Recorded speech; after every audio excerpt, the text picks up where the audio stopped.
তো মনে করেন এদেরকে যদি সরু সরেয়া ক খ দেখাইয়া সব কিছুর ABCD মিলে এদেরকে যদি প্রমাণও করে দেওয়া হয় যে দেখো রফিকুল আমিন একটা চোর বাটপার, সে এইভাবে করে শত শত মানুষের হক নষ্ট করছে, শত শত মানুষের আমানত খেয়ানত করছে, শত শত মানুষকে এখনো সে একের পর এক প্রতারণার ধান্দাবাজি করে যাচ্ছে।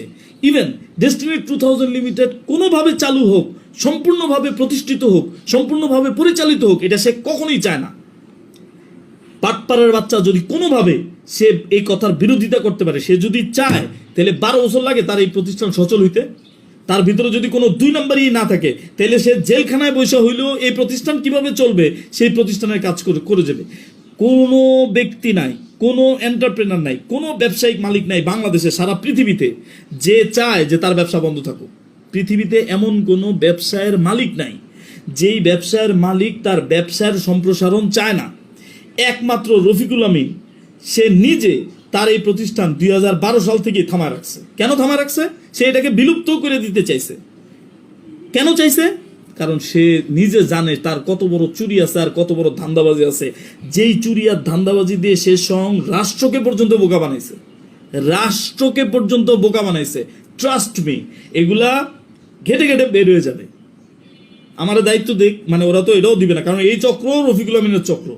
সে চায় না যে ডেস্টিনি সঠিকভাবে আসুক। এখন সে কি করবে?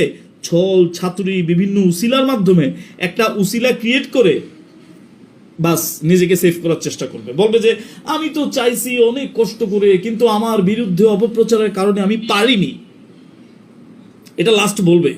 অথবা সে পাগল হওয়ার অভিনয় করবে, এরকম করা শুরু করবে একটা সময়।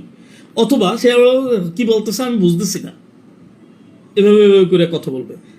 এছাড়া তার কোনো উপায় নাই। আর তার পরিণতি দেখেন কি হয়। Let's watch and keep watching.